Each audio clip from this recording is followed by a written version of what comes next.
Hello students, మీకు అచ్చులు అన్నీ వచ్చేసాయి. తర్వాత నేర్పిన మొత్తం అక్షరాలన్నీ కూడా వచ్చేసాయి కదా. ఆ అక్షరాలని ఏమంటారో ఇప్పుడు చూద్దాం. మనం అచ్చులు 16 అని చెప్పుకున్నాము, అవన్నీ రాసేసాము, నేర్చేసుకున్నాము. తర్వాత అక్షరాలు మనం కక్క గగ్గ నుంచి బండిరా వరకు కూడా నేర్చేసుకున్నాము. ఇప్పుడు అవి ఎన్ని ఉన్నాయి, వాటిని ఏమంటారు, ఆ అక్షరాలు మొత్తం ఒక్కసారి మనం మొత్తం అక్షరాలన్నీ కూడా మళ్ళీ రివైండ్ చేసుకుని ఆ అక్షరాలు ఎన్ని, వాటిని ఏమంటారు అన్నీ కూడా ఒకసారి తెలుసుకున్నాం. సరేనా? మనం నేర్చుకున్న అక్షరాలు ఏమేమిటి? అహా తర్వాత ఆ చాప్టర్ క్లోజ్ అయిపోయింది. నెక్స్ట్ చాప్టర్లో మనం మొదటి లెటర్ నుంచి లాస్ట్ లెటర్ వరకు కూడా నేర్చేసుకున్నాం కదా. అవేమిటో ఒకసారి చూద్దామా?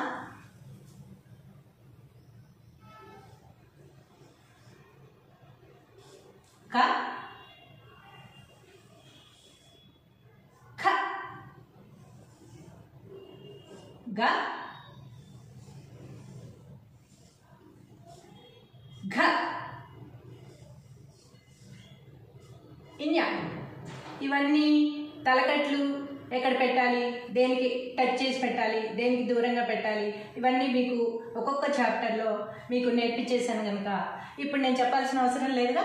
మీకు తెలుసు కదా, తలకట్టు ఎంత గ్యాప్ ఇచ్చి పెట్టాలి, దేనికి గ్యాప్ ఇవ్వాలి, దేనికి అవసరం లేదు, దేనికి అటాచ్ చేసి పెట్టాలి, అన్నీ మీకు వివరంగా చెప్పేశాను కనుక ఇప్పుడు నేను ఇంకా అవేమీ కూడా చెప్పట్లేదు అనమాట. చ, ఛ, జ,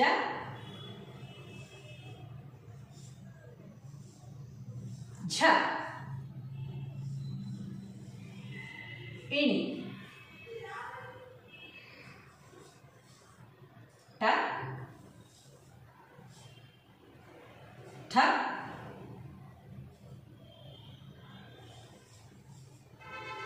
డ, ఢ, న, థ, థ, ద, ధ, న. వీటి కూడా మీకు డిఫరెన్స్లు ఏమున్నాయి, దేనికి టచ్ చేయాలి, దేనికి దూరంగా పెట్టాలి చెప్పాను కనుక ఇప్పుడు నేను ఇంకా అవన్నీ మీకు చెప్పను. మీరు వీటిలో కనుక డౌట్స్ వస్తే మళ్ళీ పాత వీడియోల్లోకి వెళ్ళి నేను దేనికి డిఫరెన్స్ చెప్పాను, ఎందుకు టచ్ చేయాలి, ఎందుకు దూరంగా పెట్టాలి అనేవి ఒకసారి చూసుకోండి, మీకు అర్థమైపోతుంది. ప, ఫ, బ, భ, మ,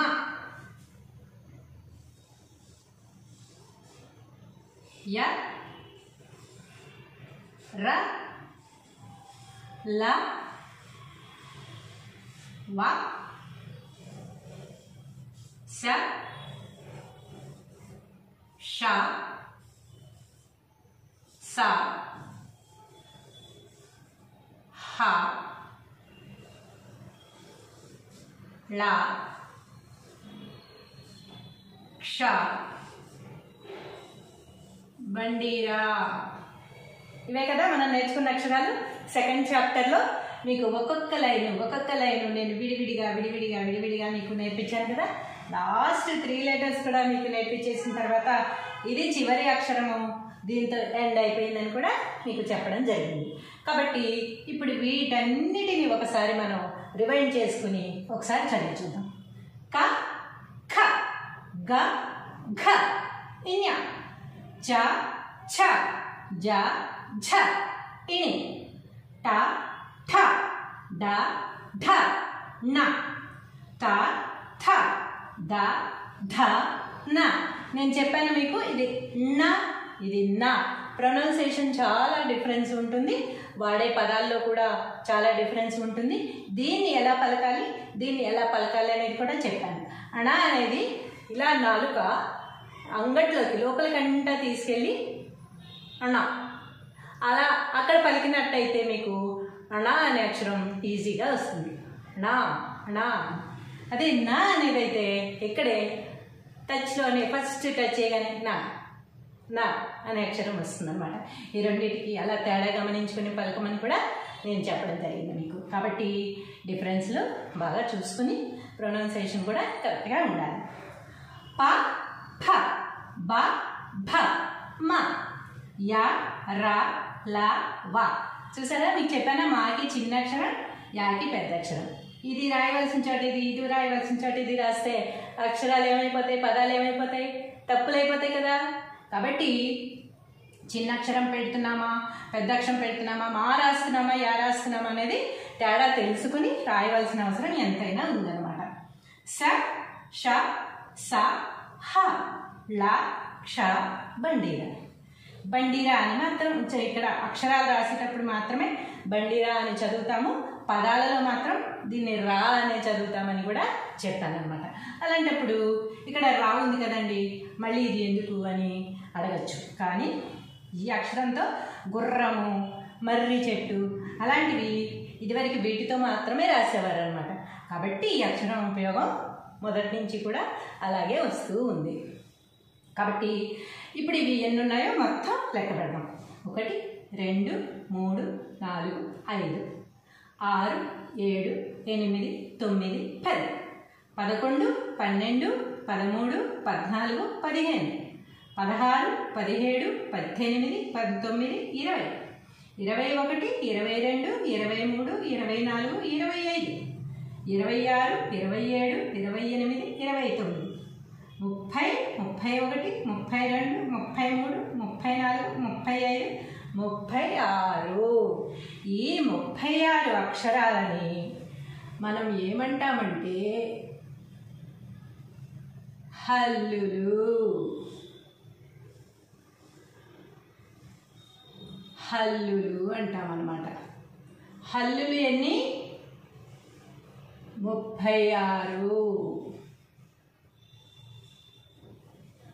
హల్లులు 36. ముందే రాయొచ్చు, కానీ మీ చేత లెక్క పెట్టించిన తర్వాత రాద్దామని ఆగాను అనమాట. హల్లులు 36. అవేవేవి?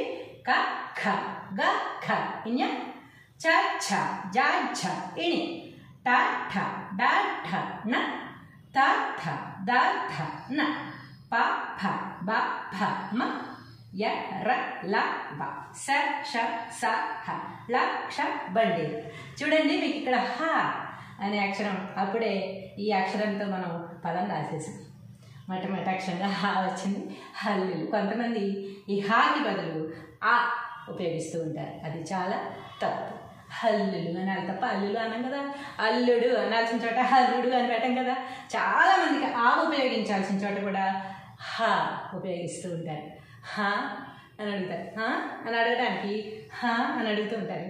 అలాగా హెచ్ అనే అక్షరం ఇంగ్లీష్లో ఉపయోగించేటప్పుడు కూడా చాలామంది హెచ్ ఉపయోగించి రాస్తూ ఉంటారు. ఆ రాయాల్సిన చోట హా రాయాల్సిన చోట ఏమో ఆ పెడుతూ ఉంటారు. కాబట్టి తప్పులు అవుతున్నది. ఇంగ్లీష్ అయినా కూడా అక్షరాల ప్రొనౌన్సియేషన్ అనేది కరెక్ట్గానే ఉండడంలో తప్పులేదు.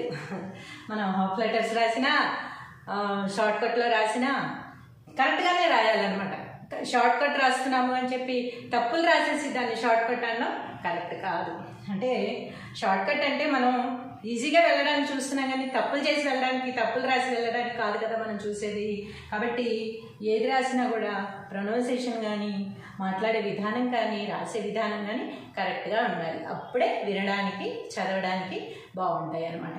కాబట్టి ఈ హల్లులు 36 కఖగఘైన్య చాఛాజాఝాయిని టాఠాడాఢాన తథాదధాన పఫబభమ యారాలావ శేషాసాహ లాక్ష బండిర. వీటన్నిటిని హల్లులు అంటాము. వీటన్నిటికీ తర్వాత గుణింతాలు కూడా ఉంటాయి. అది మీకు నేను నేర్పిస్తాను. ఏవైతే అచ్చులు అనేవి ఉన్నాయో వాటికి గుణింతాలు ఉండవు. వాటికి కూడా మీకు నేను తేడాలు చెప్తాను. ఇక్కడి వరకు మీకు చక్కగా నేర్చేసుకున్నారని, చక్కగా వచ్చేసారని ఆశిస్తున్నాను.